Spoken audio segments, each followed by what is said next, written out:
What's up, everyone? It's your girl, Rala Rue, and today I have Nick with me. Nick, how are you today? I'm good. How are you? I'm good. Thank you for asking. So, Nick, tell the listeners where you're from. Uh, I'm from Phoenix City, Alabama. Uh, not too far from Opelika, Auburn. Uh, yeah. Okay. What first got you into music? Uh, you mean like music production or just music in general? Just music in general, and then we can Uh, dive deeper into the music production. okay, cool. Yeah. So, really, shout out my mom. My mom, she put me on a lot of music. Like, I've had like a lot of car rides with my mom.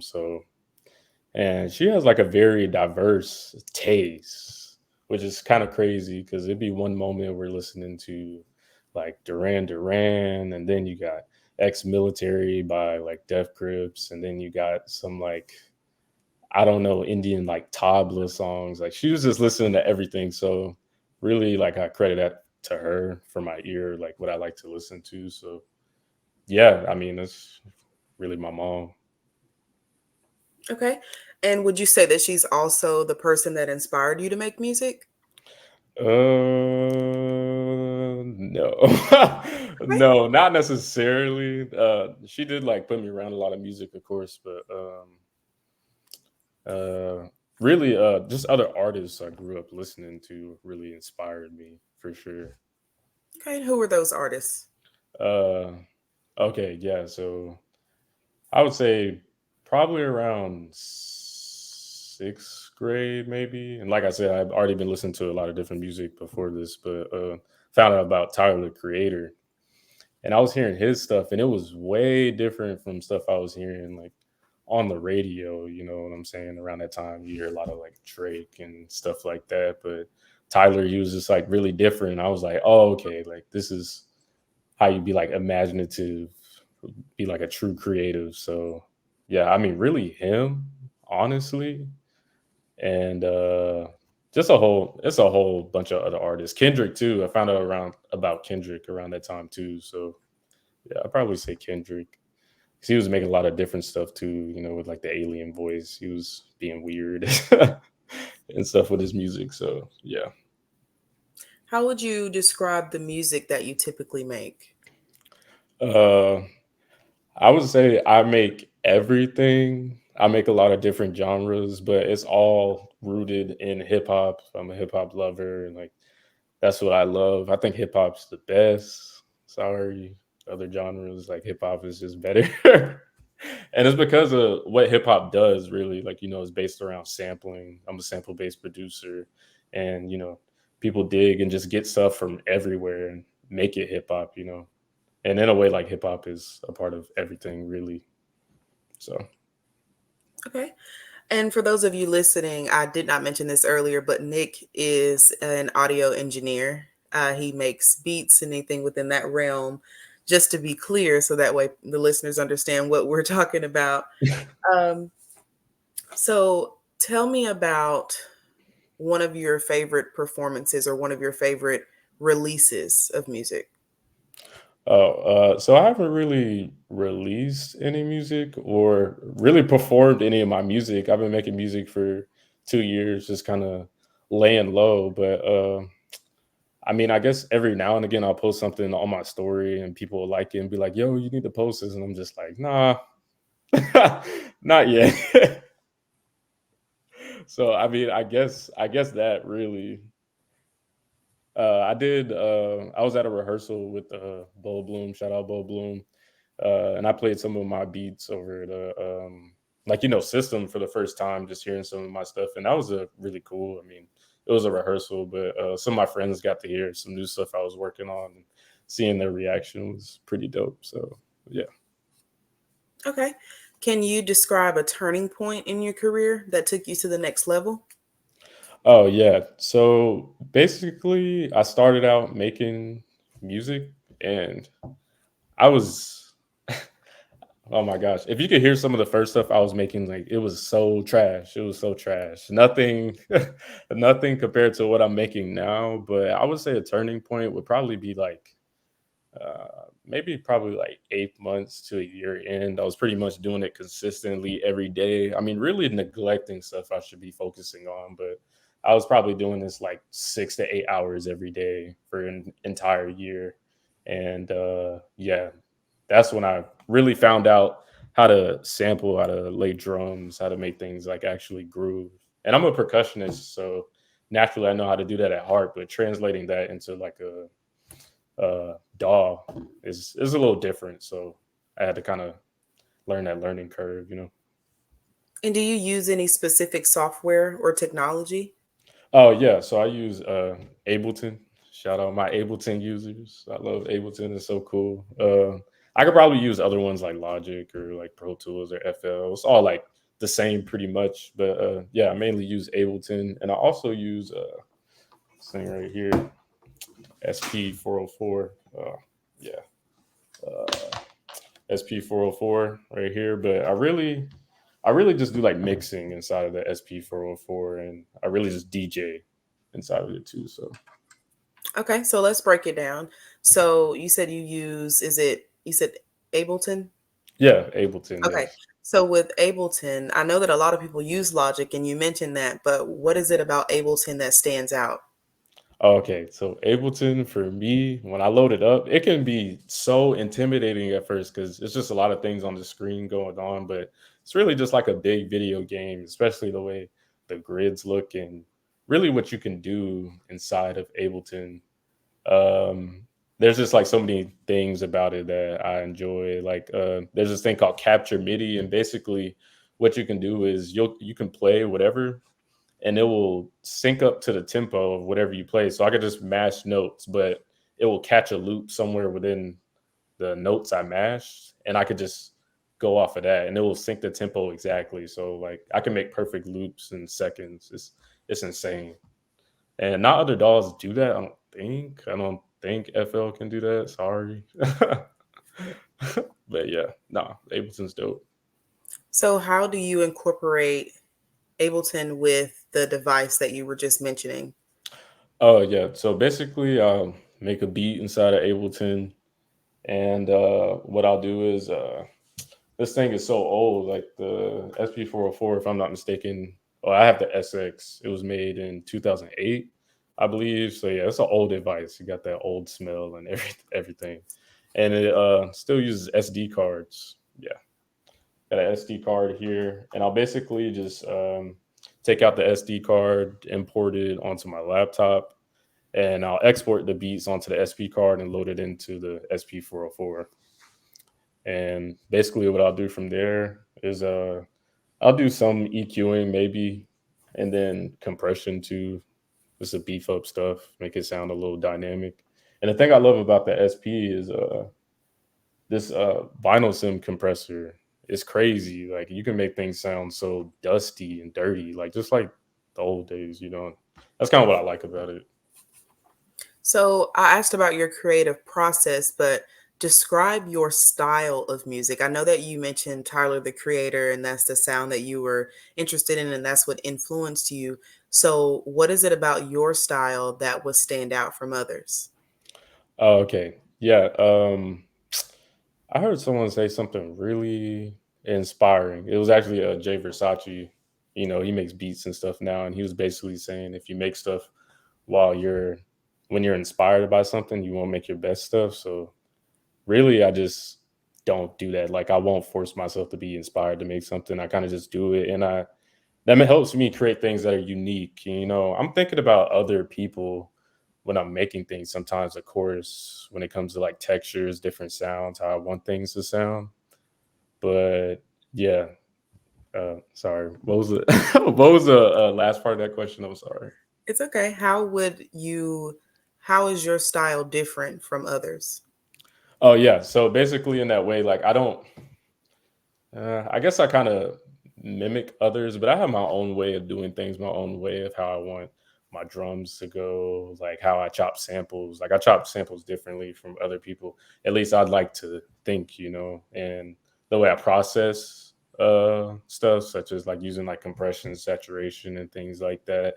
Uh, I tend to get a different sound than other people, and sometimes it's not the best sound, but I'm just gonna go with it because I mean it's unique to me. So yeah, I mean that's what I feel like makes it kind of stand out for sure. And how do you handle the pressures and the expectations that come along with the public eye? Because sometimes people have this certain viewpoint of how beats should be made or how production should be Hmm. made. So how do you handle that pressure and those expectations? Oh yeah, I just don't really care what other people think. If I'm being honest, I really don't care because I started making music because for me, essentially, like music's something I enjoy. Like I'm in college for music. Granted, it's not for music production or anything, but man, I just love music and finding out that I can create my own soundscapes inside this thing and actually knowing that I had the potential to make something that sounds nice, like that's all I really care about. I don't really care what people think. Do you think that social media has a big impact on what you're doing? Uh I mean, I guess so. I'm influenced by a lot of people on social media and I see what they're doing. It's pretty cool. It's a lot of different underground producers I see. So yeah, I see something and I of course like it's counterproductive to what I was saying earlier about how not to be inspired by others or whatever I was saying. And oh, I'm blanking. Yeah, yeah. Sorry, can you repeat that? Take your time. Are there, I forgot the question myself. Um, it's okay. This will I be just be edited. rambling. No, it's fine. This will be edited anyway. Um, Social media. How Yeah. do you feel that social media impacts you? So, does it, and I mean this personally. So, Mhm, how is your fan base as far as social media? Do you have people that are listening to your beats? Do you have people that are sharing your material? mhm. Yeah. So I share my beats with a lot of different producers I've met just on the internet. And I wasn't doing that at first because I was pretty shy, but at some point you just have to. And man, everybody seems to like what I'm doing. So I mean, I just keep doing what I'm doing. Really, that's really my influence off social media. And what is the most meaningful compliment or feedback that you've received? Uh, I shared some new stuff I was working on with this guy the other day, and I've never shared anything with him before. And he was like, I mean, the only thing he said was like, "Bro, this is insane. You need to release this stuff now." I'm just like, "No, my mixes aren't like where they are yet, so I'm not." So, what is it, if I may ask, what is it that you're waiting for to start releasing? Oh yeah, so basically, I found out that I do have the potential to be like one of them ones for sure, and like I know it in my heart. So I'm just waiting until I get like mixing down. If and like I said, I was doing this pretty much every day consistently for like 6 to 8 hours. But like, within all of that, you kind of get lost in the sauce, like per se. So and I was taking a really unhealthy approach to mixing. So I probably say like as of like a month ago, I just taken a step back and I've kind of stopped over processing and kind of simplifying my mixing process and making it sound how I want to sound. So yeah, if that answers your question. Okay. Have you ever, I know you've never like formally released anything, but Mhm. have you ever given a beat or made a beat for someone? Oh yes, shout out produced by Sunny. This guy, this dude, this random dude I seen on social media. He makes dope art, clothes, he raps like this dude does everything. And I've been looking at his stuff for a while and I was like, yo, man, this stuff is dope. And I ended up making something that and I just thought like, man, like this would fit this dude's style. Like, let me send it to him. And we had been talking for a while before and I sent it to him. He was like, yo, this is crazy. And he made like this whole creative video around it and around the beat and stuff. It's like this old like retro beat I made. Like it was pretty sick. So yeah, I mean that was pretty cool. Okay. So you said that hip hop is your favorite genre, correct? Yes, Okay. yes. Who are your top three artists in that genre? This is so funny because the last person I was talking to asked me this. Top three artists. I mean, they really just rotate all the time because I'm constantly listening to a lot of stuff, especially at work. Because I mean, you're at work, like you can just do whatever. So, but I don't really have any tops. I honestly don't think about that if I'm being real. But who I've been listening to right now, as of recently, Pink Seafood. Shout out Birmingham, Alabama. Just found out he was from there recently, which is crazy. Fly Anakin. I've been listening to a lot of him too. Like, man, he's crazy. His raps are crazy. And this dude named Obliv. Shout out Obliv. He makes beats, but you know, I like to call all these people artists because they're pretty creative. So yeah, Obliv. Yeah. Okay. And how do you think that the genre of hip hop has evolved over the years, in your opinion? Oh, I think it's evolved pretty nicely. At least like in terms of underground music, I guess. Um, right now, as of what's in the mainstream, it's pretty rocky. It's kind of sad a little bit because everyone's trying to chase like a TikTok song, whatever you call a TikTok song, define it. You know, everybody's trying to get that 10 seconds of what a song, you know, catchy 10 seconds of what people want to hear. And yeah, it's not good in the terms of mainstream. But if you're looking for good hip hop, you know, I mean, it's definitely out there. There's so many good people making music right now, like Mike, like I was saying, like Pink Seafood, Fly Anakin. You know, there's so many people making just crazy stuff. Okay. Are there any crossover genres or artists that merge your favorite genre, like in an interesting way? So you're big on hip hop, but is there another genre or an artist in another genre and you're like, I actually like them. They're pretty cool. I think they would probably be cool if they hopped over to the hip hop side. Oh yeah, I mean, like I said, I listen to a lot. I mean, when you think about it, they kind of are in hip hop in a way. Like if you think about Herbie Hancock, for example, I know he's not necessarily a hip hop artist, but he's done a lot for hip hop in regards to like people sampling him. You know what I'm saying? So like Jay Dilla sampling him with Slum Village. You know, hey, hey, hey, hey, what you say? Get this money. You know what I'm saying? Mhm. Just that alone is just it just shows like hip hop is everywhere. You know, so yeah.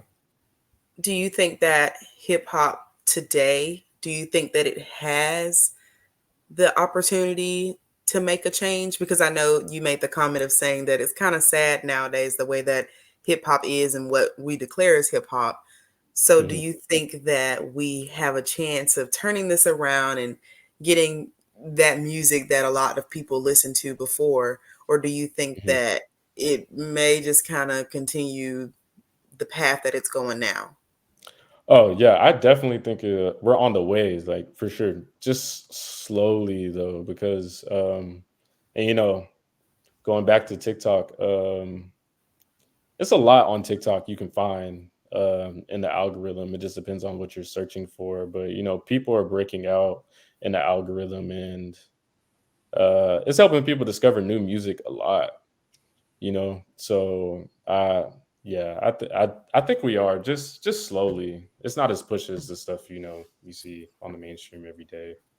So yeah, this we're gonna make it. We'll survive.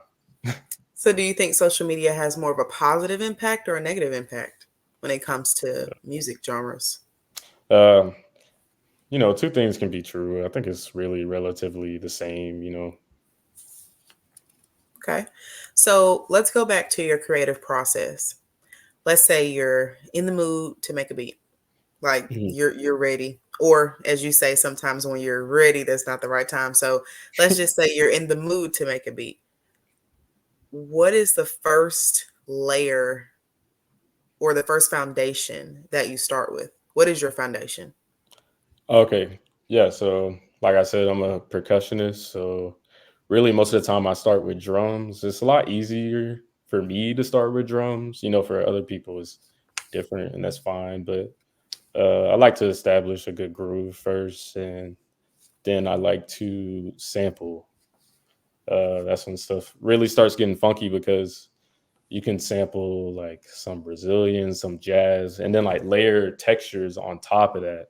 You know what I'm saying? So you get the textures from what you're getting from, like, I don't know, something in like the 80s, 70s on top of drums you're putting on there from different drum kits people release now, or like just older drum kits too. You're just combining textures from different um, places in time, and you can really create some unique that way. So that's what I like to do.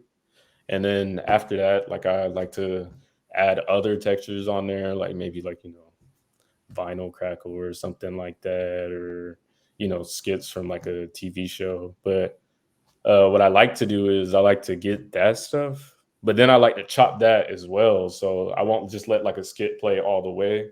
I'll find like a rhythmic pattern inside of the chop. So it might sound like really crazy when you play it by itself, but in the grand scheme of things, it kind of just fits together.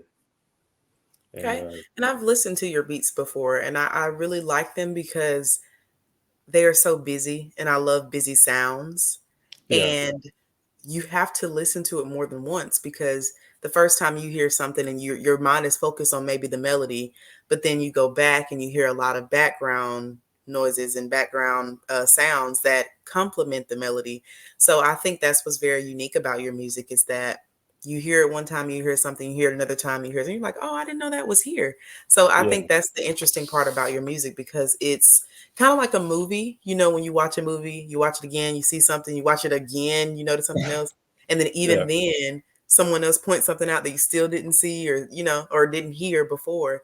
And that's kind of yeah. how your music is. And I think that's the beauty about your music, because it's like never ending of finding something else. Yeah, So thank you. I think that's Yeah. the beauty about it. And as of So, lately, I've been kind of trying to stray away from that, but in a healthy way, of course. Like, I mhm. know the stuff I sent you is relatively older, and I'm looking back at that. I'm just like, oh, there's so much I could have done better. But man, I still, those beats, they still hold a place in my heart. So Yeah. So have you ever gotten frustrated with the beat and you're like, I don't know if I want to continue this, or maybe I just need to step away for a while? yeah, so many times. This happened last night. Like, it was just too much going on. Like, I don't know. I forgot what I was trying to sample. I'm just like, man, this is trash. So I just deleted it and I just started a new thing. Like, that happens all the time. And You just you gotta deleted the make. whole thing? Oh yeah, yeah. Ain't nothing to make a new beat. There was no saving it? No, it ain't nothing, to make a new beat. And sometimes, like, that's what you need. Somebody was just saying, like, if you're thinking about it too much, it's whack. And I ended up thinking about it too much, so it was whack. You think you were too deep in the rabbit hole? Yeah, I was way too deep. Way too Oh, deep. wow. That is some courage to just delete the whole thing. That is definitely some courage. It is what it is. You just gotta move on. Yeah, so were you successful with making something new? Oh yeah, last night, yeah, I did. I made some like really just some old school stuff, just to put you on in some like deep thought. And like I said, I started off with a drum break. I just chopped it up, made it sound how I want to sound, and just put a sample over it, put like an old bass 808 over it, and got a beat, you know. Is there an artist that you would love to make music for? Oh yeah, yeah, yeah, yeah, That yeah. you would be It's honored if if their marketing team or their manager or management team was like, "Hey, we've listened to your stuff. We want you to make maybe a couple songs or even a full album." Oh my gosh. This is one dude named Mike. Oh my gosh, his music is so fire. Like, and he kind of samples how I really want to sample. I mean, like I said, I do stuff in my own unique way, but dude, this dude is insane. Just the way he does stuff, man. I would love to make beats for him, and just to hear his like flow over my stuff, like I cry. Is that his stage name, just Mike? Yeah, just Mike. Okay, Yeah. that's cool. And what is it about his music that stands out to you that makes you want to collab? Oh yeah, like I said, I'm a sample based producer, and he is too. But the way he just chops melodies and drums, and the way he flows over it is just so unique. Like he'll have like something that's just like so bright and happy, but he'll just be rapping about like some of the most like darkest, depressing stuff, and I'm just like, yeah, that's my vibe. Well, I hope that that happens. I hope that maybe he'll hear this interview. He's like, "Is that me? Mike, me?"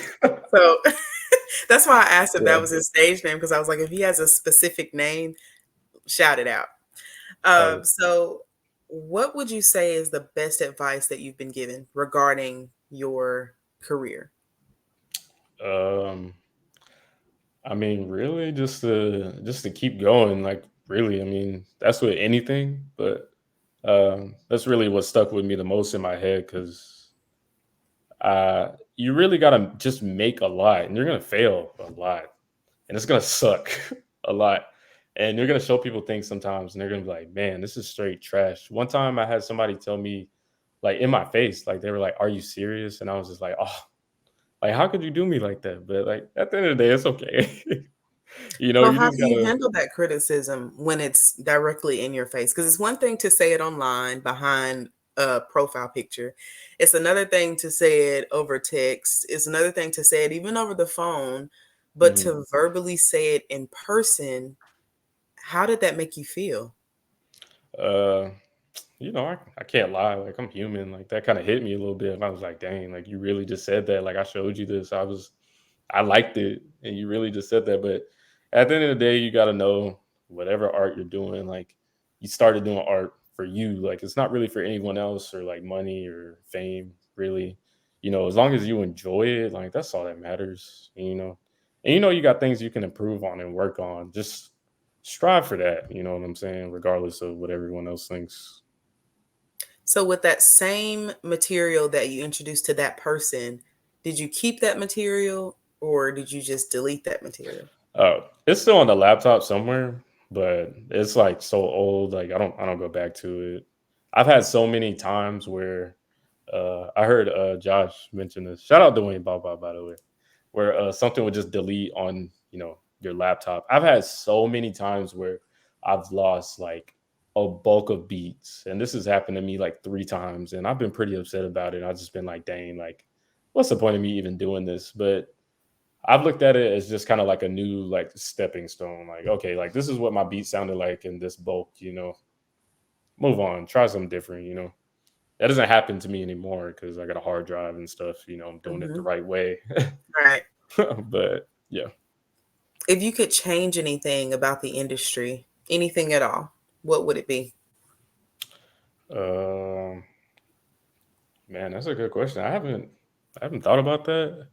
Uh I don't know. I guess I say just push everything the same, but I mean that's not possible. Not everyone likes music the same or is as interested. And I've come to find out that not a lot of people are that deep into music as I've gotten older. So, but I mean, I guess it would be that just kind of like push everything the same. But, with money comes power. So, you got people rigging the game. You're right. Is there anything that you are being discredited for that you should be getting credit for? Uh, no, not necessarily. I mean, maybe my perception of what people think of me, I guess I would say, is maybe I don't, make stuff a lot, but like I said, like I pretty much been doing this every day for like 4 to 6 hours. And there's definitely been times where like I've just stopped making beats for like a week or two because you need that time sometimes to give your ears a rest, give your mind a rest. But yeah, no, like if you don't hear from me, just know I'm still working. Okay. And now you say that you haven't released anything. Hmm. And of course, I asked, like, what are you waiting on? But when do you think you would start to release things? And I know a lot of it has to do with like anxiety and your nerves, and Mhm, that's always one of the factors. But when do you think that you would finally be like, I did it, I released this, and mhm. I'm gonna showcase what I can do? Because when we think about artists, we always think about there has to be lyrics with something. But would you create an EP or an album, just an instrumental album?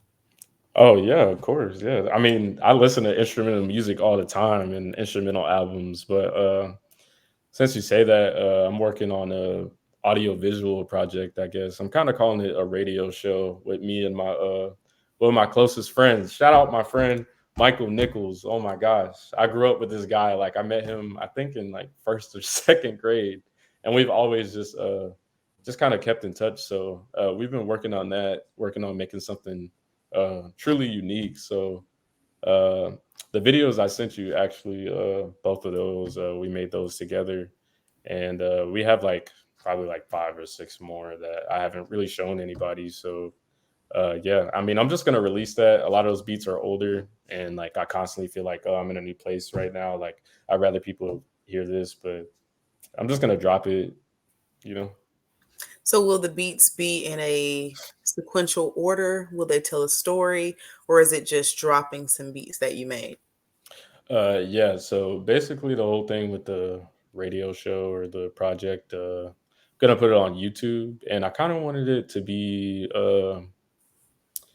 remind me of stuff I grew up with. So like Adult Swim, I kind of wanted it to be like an Adult Swim kind of thing, and like have like little commercials throughout with like different like small loops I made to go into the next thing. Yeah, it's gonna be that type of thing. It's gonna be dope. Like I said, I'm working on it. We just have a lot of tracks I'm just kind of sitting on. I don't know how many I'm gonna have on there, but Hmm. people are gonna love it because I mean, it's just I'm not copying anybody. I'm just doing me. Okay. This is more of a deep question. Just as a musician, Hmm. how do you define success in your musical career? Um. Oh, that's a good question. Uh. I mean, for me, I just yeah, just speaking for myself, I have different milestones I reach for my head in my head. So, like I was saying about the whole mixing and mastering thing, just taking a step back from that and taking a more simple approach for me, like that's success for me because I know I'm learning how to EQ differently. I'm learning how to do things differently than I was before, and that just shows growth. So that's success for me. I mean, like I said, like I haven't shown anybody anything. I don't do this for like money or fame, but I do want people to, you know I got them beats on me. You know what I'm saying? I want people to know that, of course, but it's all for me at the end of the day, my personal growth Mhm. with music. So, All right. And what's the most important message or feeling that you want to convey through your music? uh, yeah, I just want people. You know how you have songs you go through in phases of your life that help you get through, different points, and those songs create a feeling and aesthetic. And really what I want to do is just create, feelings and aesthetics in my music that help people the same way, put you in a meditative mood or like, make you think about your childhood. That's a big thing for me. I feel like if you hold on to that innocence of, you being a child, that kind of lets you look at the world through a different lens. Shout out Earth, Wind, and Mhm. Fire for that information. Mhm. It's one of my favorite bands. But how do you balance your personal life and then your career? How do you find Uh, balance with that? uh, if I'm being honest, I'm literally terrible at it. I'm so terrible. I'll get in. I'm not really that organized. Be as I should be, and like I said, I make things for like hours and hours on the day, but I tend to neglect things. And honestly, I could get better at that. Like, I'm not perfect, so I'm still kind of trying to figure that out. Okay. And lastly, I've been using this quote with some of the artists, and I just want to know your input on it. And just tell me what you think it means to you. Without music, no, that's not how it goes. With music, you are never alone. Oh yeah, I mean that's the truth. I mean, if you really think about it, everything's music. You go outside, you hear the birds chirping. I mean, that's music. Somebody like me, I'll record that and put it in a song. So I mean, it's everywhere out there. You know what I'm saying? People have used music for like different rituals, to get through like different oppressions and stuff. You know what I'm saying? Music will guide you. Music is healing. Music is therapeutic. And that's why I just hold it so strongly to my heart, because I remember it's been times where, man, I just been at my lowest, but you play that one song and you're just like, man, this gonna get me through it. You know what I'm saying? Hmm. And I'm sure everybody's felt that way. So Yeah, music is very powerful, I think, because, yeah, like you were saying, it can pull you out of a dark spot. And it is interesting how melodies could change the way you feel. And I think that is just so interesting. Have you ever come across someone that said they don't listen to music? yeah. uh That's a good question. I don't know. I don't know. Have you like? I have, and I did not know if I believe that or not. I mean, That's so it's weird. possible, but it's kind of hard not to listen to music because it's everywhere. Yeah, it's literally everywhere. Like, But I that don't could know. just be an us thing because we have Hmm. musical ears. So what if we just make everything music? Because Yeah, you can make a statement and I'm going to make a beat behind it and it's a whole song. yeah. Like that's what I'm So, saying. Like, I don't know. I know people like we were talking about earlier. People aren't as deep into music, but somebody that doesn't like play a song like at all, like man, like I don't know. Maybe they know something I don't know. You know what I'm saying? So maybe I need to hang around them. Like, I don't know. Maybe when they say that, maybe they mean they don't just put on music, but if someone's mhm, playing music, they don't mind it. Because yeah, I don't know. I would have a lot of questions, you yeah. know? No, me Which I mean, too. it's their preference, but I would definitely have a lot of questions, especially coming from people like us that have music ears. We have a lot of questions behind that because music keeps us sane. I think so. Yeah, nah, for So, sure. Trust me, I've been spiraling like so many times, like throughout just being in college. I'm just like, oh my gosh, like, but I just know music gonna get me through. I yeah. just know it. So, Do you have a song that is, I guess, motivating to you? uh, yeah. I mean, for me, I'm weird. Like, I don't really listen to necessarily like uplifting music to get motivated. Pretty much anything can get me motivated Hmm. musically, but it's a song called "A Party Part" by Mike, and just the way like he chopped this like piano melody, and it's just like it'll just have you in deep thought, and the way he's just rapping, it's just like oh my gosh, I'm I'm hyping this man up so hard right now, but I mean, yeah, it's okay. In a way, that is the inspiration that keeps you going. yeah. So, Nick, tell the listeners where they can find you. Oh yeah. So y'all can find me on Instagram at Nick_Glazier, GLAZIER 124. Uh I might change my name. I might make a producer name. I don't know. I might just be Nick. So yeah, but that's where you can find me right now. Gonna be making a YouTube soon. Thinking about calling it Nick Online, I maybe. like that. Yeah, yeah. Shout out my friend Austin Sherrill. He came up with that idea, so I can't take the credit for that. So, uh, yeah, be on the lookout, I guess. All right. I think that's definitely a good cliffhanger to leave the listeners on. Well, Nick, I appreciate you taking the time to interview with WJMS today. For those of you listening, don't go anywhere. I'm going to drop some tracks from Nick.